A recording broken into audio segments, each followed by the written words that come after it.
What's up, everybody? This is Gerard Carney. You guys can call me Jay. I'm doing the intro for TCH310. I just wanted to kind of go over what these little videos are that I make.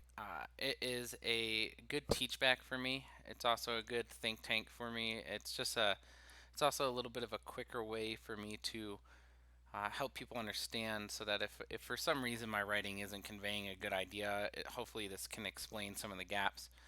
So these videos are not actually submissions as far as the requirement. So I'm not submitting these and posting these with the discussion. So for the grade per se, I'm doing this so that people have another resource to use. I can also teach a little bit more or convey a little bit more of my thoughts or the theories that we're talking about. It also lets me put up visuals and stuff so that anything that I find throughout the course or I think is interesting, I can virtually show people.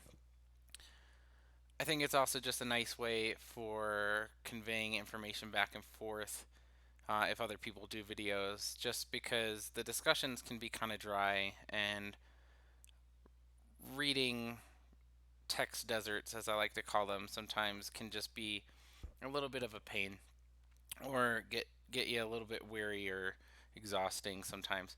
So all these videos are going to do is just help out myself, hopefully other students, so that we can just communicate a little bit better.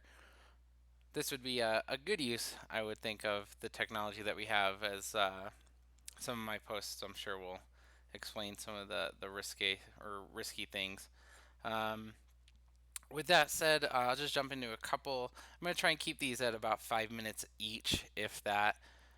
Some might go over, some might be less. Hopefully, this one will be less, but let me just go into some of the intro stuff. I'm an AI major for UAT. I'm going to be dual majoring in web design. I don't have the official credit number yet to do an official dual major, but all of my, um, I guess, electives have been required for web design, and so hopefully once that happens, I can just pop in and continue with the dual major once you get the 60 credits. But things that I like to do outside. I'm an avid gamer. I love gaming. I love sci-fi stuff. I love fantasy stuff. I'm definitely a nerd. Uh, I do still enjoy the Pokemon games and all that kind of weird stuff. At the same time, I still love football. Well, I'm no longer a St. Louis Rams fan. I'm now a LA Rams fan. Um, I do lots of miniature games. I do lots of board games. Love to go out to breweries and cider bars and all that stuff and just hang out with friends.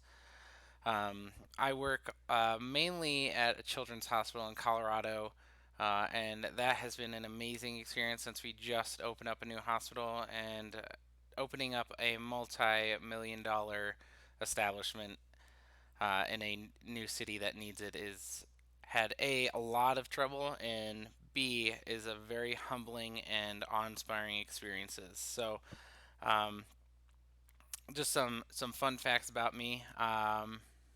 Other than that, though, nothing super crazy. We talked about two things, or we did two pictures. I have my two pictures up here. I could just do a quick, brief run through. I don't want to keep this too long, but my first picture is right here. This is the phone that's being held by somebody, and then their hands are tied together by the charging cord to say that they can't put it down, or if they try, it'll start dangling. All that goodness, and that was just for me saying that we're addicted to social media, our phones, technology in general. Uh, I think of it, and I'll be quoting Simon Sinek here, but it's like opening a liquor cabinet to a bunch of younger children who haven't really experienced this and nobody has given them guidelines. And in real world scenario, you wouldn't do that, but because the context of what this was supposed to do and how it was pushed out and how technology has affected us today, we've become addicted. We tried something for the first time without any rules, guidelines, teachings on how to use it, and For the most part, a lot of, at least the United States, has been absolutely enveloped in a technological addiction state. And it has started to, some of the problems are starting to come up and see. And I think we're at a very pivot point where we can either immediately recognize this and kind of,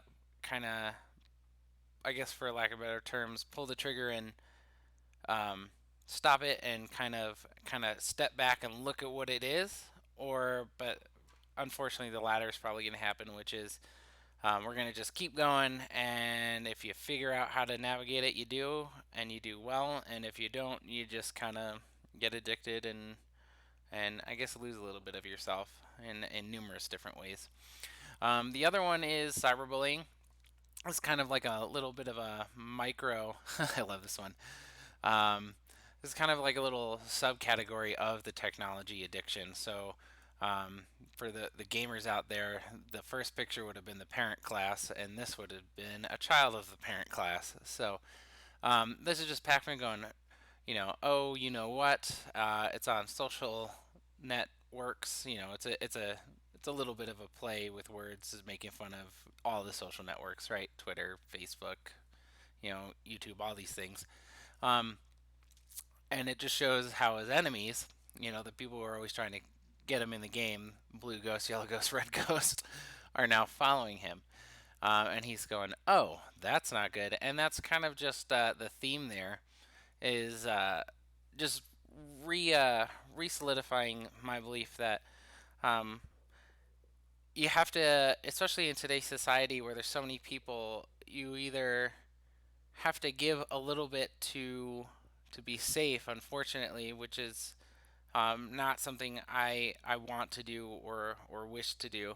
But because the way technology and society is going, it's my give would be to give into this whole um, protection style esque society where we have to give up some of our freedoms to protect ourselves from others because unfortunately not everybody's a good person and we can't live in a utopia. Um, but the cyberbullying is really kind of a little bit of the subcategory of how technology is used to, you can find anything's out there, anything you put into um, your internet, social accounts, all that stuff, or it can be used, found, taken, and used against you. And so the only thing that a lot of people red flag cyberbullying all the time, and I agree because it's an easier way to bully somebody. You don't have to show your face. You don't have to. You basically have. You could be a ghost and cyberbully somebody. But bullying isn't something that is new. This is something that has been around, and all technology has done here with the social networks and stuff like that is it's given it a new avenue to pursue its agenda. It's given it a new mode so that it can actually go through and do this. And as with most technology, things are supposed to be made easier through it. And so, as where you used to have to actually beat somebody up if you were a bully and then potentially get caught and get thrown into detention or all that stuff, or now it's just easier for you because it's utilizing technology. So now you don't have to beat somebody up. You can set up automated machines to do it for you, algorithms. You don't have to put in as much work. You put in less time, and now you've got a social security number, and now you can pretend to be somebody else, which can then be used to bully somebody else. So all these little finessey things um, throughout the world. It's just the world has gotten very complicated because there's so many of us and there's so many new tools and utilization methods. And so it's wonderful because there's a massive amount of um, ways to meet your end goal. There's networking, there's technology, there's, just so many different ways that you get into it for a while. But at the same time, you're also kind of losing your protection. That means there's more ways to get to you, and so you have to be educated to really exist in today's world. It's called the information era for a reason. That's because you need to be informed, and you need to make sure that what you're getting is correct, and you need to make sure that what you're defending against um, is also just correct. There's just so many things that you have to um, think about in today's world, in today's era, and at such a young age. And if you don't have the right tools, parenting kind of a deal, or mentorship to get you to a point where you can function on your own, you're bound to make mistakes, you're bound to lose, and you're bound to get hurt. And hopefully, it's not to a point where you destroy yourself or where you can't come back from. Hopefully, it can just be a learning point, but you got to be real careful in today's world. On the flip side of that, don't get me wrong, I love technology, but I love when it's used correctly because only then is it something that's really pure and good to be used. All right, this has definitely gone on far too long for one of my 5 minuters. So I'm going to stop it here. If you have any questions, just message me right in the comments below and I'll get back to you.